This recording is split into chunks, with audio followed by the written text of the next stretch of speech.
Are you dealing with pain on the front of your hip and groin every time you get to the bottom of a squat? It hasn't gone away. You've tried to stretch through it and it just really has not gotten better. I'm gonna go over today a couple of variations we will use in the squat pattern in cases like this. So when we're talking about pinching at the front of the hip a lot of times, that is usually referring to FAI, which is also known as femoral acetabular impingement. All that really means is you're getting a lot of contact between the femur, which is the long bone, into the pelvis. And there's different types of pathologies specifically to FAI, different types of deformities, which we're not gonna go into here. But really the most common symptom is at the bottom of that squat or deep flexion position, you get that really pinchy, almost sometimes sharp sensation right on the front or in the groin. And a lot of times people will try to stretch their way through it. So they'll do a lot of hip flexor stretching. They'll do a lot of 90-90 work, thinking if I can just kind of get into that position and just get through it, it'll get better. And more often than not, you cannot stretch through FAI. And in specifically, what I mean by that is you can't just stretch more through it and almost essentially clear it. A lot of this from a mobility standpoint has to do with opening up the posterior lateral and posterior capsule of the hip so you can get the hip to sit back and down a little bit better in the hip more than anything, in the socket, excuse me. So there's a lot of different stuff that we can do from there. I've done some videos on that in the past from a mobility specific standpoint, but I want to talk specifically about how you can train squatting patterns. So back squatting is naturally gonna put people in a lot more of a forward inclined trunk position. So the combination of deep flexion down at the bottom of the squat with a little bit more of a trunk flexion is going to naturally decrease the space that hip has to move. So that's why back squatting can be bothersome for a lot of people. So in the event that we can't really back squat without pain, there's a ton of different variations we can do that are going to limit that range of motion, but still allow us to train the squat pattern to a degree. And one of the first things I like to do, whether it's from a warm up or this might even be your main stimulus from a squatting pattern, is a goblet squat. So from a goblet squat, you're gonna go ahead, you're just gonna take a kettlebell. It's gonna be right off your chest like so here. You can go ahead, get your feet in your normal stance, feet outside shoulder width, slightly turned out is totally fine. And you're really just gonna nice and easy just kind of get down to the bottom of that squat. And you really want your elbows to be essentially tracking inside of your knees. You don't want to be like out here or anything. You just want to be right through here. And you're probably just going to stop at 90 degrees and then you're going to come up. You might only even be able to get down to 60 degrees, which is fine. You want to find what's your floor, meaning what's the lowest you can go without symptoms being reproduced. So you can go through some pause reps. So you kind of get down to that position there, pause down there,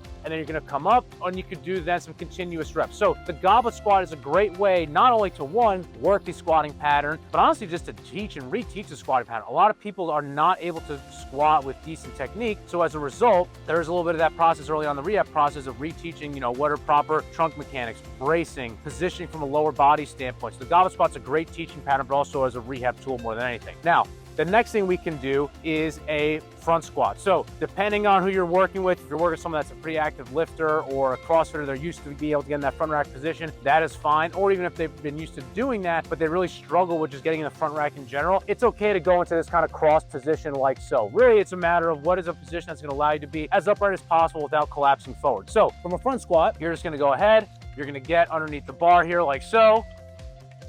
You're gonna come up, keeping that good position here, big breath in, down, and then you're gonna come up. Now, again, as you can see, what I'm not doing right now is an Olympic lift style squat in the sense of kind of coming down and bouncing out of the hole. We really want to make sure we're teaching good pelvic stability and mechanics, so we don't want to worry about early on in the process of getting that bounce out of the hole. We will eventually as we build more stability in the bottom position, but for right now, I'm even okay with some people taking a second pause at the bottom of that position more than anything. So front squats are a great way to go about that. So the next variation we're going to work on is a Zercher squat. Now, for those of you that have never done a Zercher squat before, or you don't really have much exposure being under the barbell and just bracing under some heavy load, this would not be what I would start with. I probably wouldn't do this at any point during a rehab. This is a relatively advanced lift just from a positioning. However, it does allow you to maintain a very upright posture while getting into that squat position under a barbell. So from a Zercher squat, the difference is a front squat's gonna be resting right along your shoulders. A Zercher squat's gonna be resting right in your elbows. Now, when you're starting light, you could probably just go right on, right essentially on your elbow. When it starts to get a little heavier, you can wrap up a couple towels or sweaters, something to give yourself a little bit of cushion if you need to in that kind of elbow crease. So what that's gonna look like, you have your elbows positioned directly underneath here. You're gonna engage, you're gonna lift off, and then you stay in this position here, keeping your essentially trunk upright, big breath in, come down, and then you're gonna stand up. Okay, so again, breathe,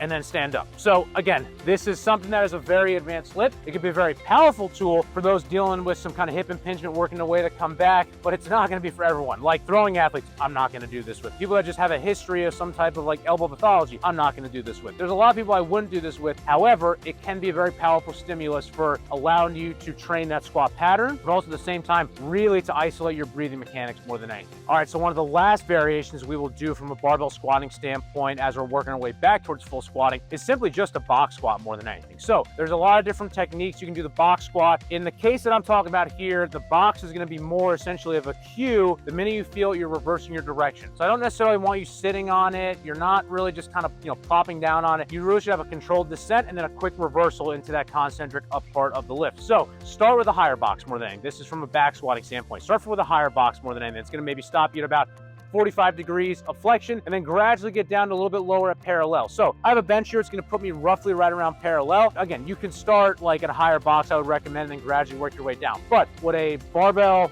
back squat at the box is going to look like, you're in that box, or the bench in this case right underneath you. You're going to get onto the bar. You're going to step it out. You're going to take a big breath in. And then you're reversing it. So again, I'm not resting down on the box. I'm essentially slowly controlling my squat as if I normally would.